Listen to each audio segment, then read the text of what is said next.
Session में, जो ये वाला सेशन है, इसमें आपको संस्कारों के बारे में थोड़ी सी बात 2 मिनट की करना चाहूँगा। जैसे मेरे पास मैंने एक कार्यक्रम बनाया था जिसमें ये बात कही थी कि कनाडा की लड़की भी 2-3 दिन पहले जो कनाडा में रहती हैं और वस्तुतः वो अपने संस्कारों को किस तरीके से उन्होंने संजो करके रखा हुआ है। एक कॉल आता है बनारस से, जो कि धर्म की नगरी और विद्वानों की नगरी कही जाती है। वहाँ के एक ब्राह्मण परिवार की जातिका जो जब डॉक्टर बन जाती है तो अपने माता पिता को इतना ज्यादा परेशान कर देती है विवाह के नाम पे, और कुछ ऐसा करने को उतारू हो जाती है जो उनके माता और पिता की रातों की नींद उड़ा देती है। मेरा यहां पे ये कहने का ये मतलब है कि हम कभी भी इतने बड़े नहीं हो सकते कि अपने ही माता पिता के निर्णयों पे सवाल खड़े कर सकते हैं।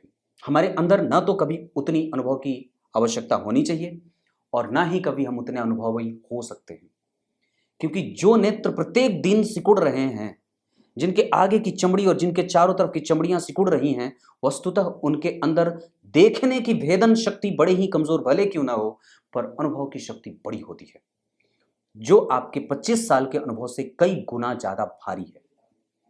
आपको पता नहीं है, पर मैंने ये बात कही कि जितने भी विवाहिक संबंध आए और जितने भी विवाह टूटने के संबंध आए, वो सारे के सारे लगभग के लगभग प्रेम विवाह थे। ये बात मैं कह सकता हूं और उसका ऑफिशियल रिकॉर्ड मेरे पास है।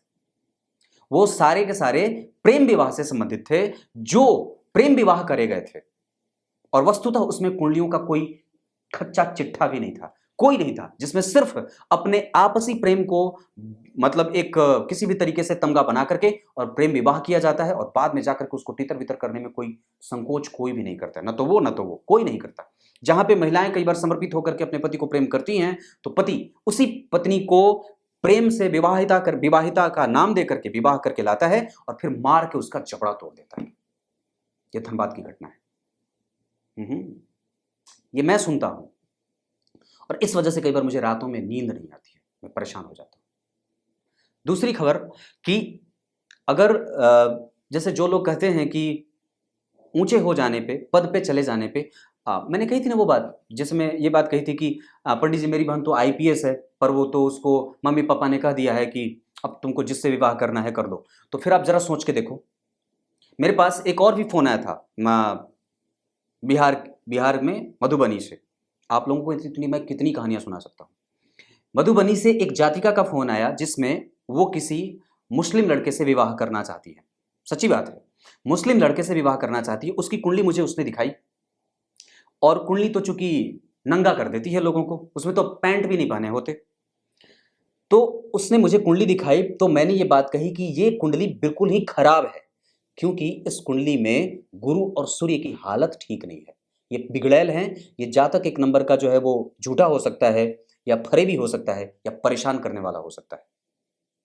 पर वो जातिका उनके पास ट्यूशन पढ़ने जाती थी। उनको वो पता नहीं वो प्रेम में जाता है या फंस जाता है या उलझ जाता है या उलझा लेता है। जातिका जो है वो उनसे प्रेम कर बैठती है। उसके बाद जब सारी बातें 1 घंटे की बातचीत हुई, 1.5 घंटे की बातचीत में अंतिम में उसने बात कही कि पंडित जी मैं इसको बहुत अच्छे से जानती हूं, आप इनकी कुंडली देख रहे हो और मैं इनको देख रही हूं। मैंने बीच में जब बात करनी शुरू करी तो उसने मुझे बताया कि इसका 2 लोगों से तलाक हो चुका है, और तीसरा मैं इससे प्रेम करती हूं, मैं इसी से विवाह करूं। ऐसे ऐसे मामले भी आते हैं जिन्हें मैं बताने का मतलब नहीं समझता, पर निसंदेह इससे सीख लेने की आवश्यकता जरूर है कि कहीं आप जरा सोच के देखिए कि आपने अपने संस्कारों को त्याग करके जो पटरी आपको दी गई थी, अगर ट्रेन पटरी पे ना चले तो वो कहां जाएगी? अगर बस अपनी सड़क को छोड़ करके जाए तो कहां जाएगी? या तो खाड़ी में जाके गिरेगी, या तो फिर सड़क के किनारे एक्सीडेंट करवाएगी, या तो खुद का परखच्चा ही उड़ाएगी। इसका मतलब क्या है कि हमारे पास जो हमारे रूल बने गए हैं, जो हमारे संस्कारों के जो एक पाबंदियां हमको जो बनाई गई हैं, जो हमें फॉलो करने के लिए फुटस्टेप बनाए गए हैं, वस्तुतः हमें उसी पे चलने की बारी है और हमें उसी पे चलना चाहिए, चाहे वो वर्ण व्यवस्था की बात हो। अभी कुछ ही दिन पहले मैंने जो बात कही थी कि तो उस पर किसी ने कमेंट किया था कि ये तो मनुवादी सोच है। आप जरा सोच के देखो, मैंने अगर ये बात कही कि ब्राह्मण के विवाह के लिए ब्राह्मण ही होने चाहिए, मैंने अगर ये बात कही कि एक क्षत्रिय के विवाह के लिए क्षत्रिय ही होना चाहिए, अगर एक वैश्य की शादी वैश्य से हो तो इससे समाज का संतुलन बना रहता है। मैंने ये बात कही थी कि एक ब्राह्मण का कारोबार ब्राह्मण से ही होना चाहिए, एक क्षत्रिय अपने ही कार्यभार को संभाले, अपने ही जो है वो वर्ण व्यवस्था के आधार पे अपना वो करियर का चुनाव करे। एक वैश्य जो है वो कोशिश अधिक बार करे कि उसको वैश्य वर्ण के अंतर्गत जो करियर आते हैं, जो क्षेत्र आते हैं, उसका चुनाव करे, तो बेरोजगारी स्वतः ही धीरे धीरे समाप्त हो जाएगी, क्योंकि प्रत्येक व्यक्ति को अपना स्वयं का उसका कार्यक्षेत्र बना करके रखा हुआ है। हमारे मनीषियों ने इस पे कितने ही माइन्यूट लेवल पे जाकर के काम किया है, कितनी ही गंभीरता से इस पे मंथन करके काम किया है कि हम किसी भी तरीके से किसी का अतिक्रमण जहां नहीं कर रहे होते, हमने किसी के अधिकारों का दोहन नहीं किया है। अगर एक ब्राह्मण जहां पे अगर किसी दूसरे बनिया की दुकान कर लेता है या कोई वो वैश्य वर्ण का काम संभाल लेता है, उठा लेता है, तो निश्चित रूप से उसने वैश्य वर्ण के उस कार्यक्षेत्र का अतिक्रमण किया है जिसपे उसका पुरजोर और पूरे से ही उस पर अधिकार था। एक वर्ण व्यवस्था आपके बेरोजगारी को दूर कर सकती है और वही वर्ण व्यवस्था आपके संस्कारों को पोषित कर सकती है।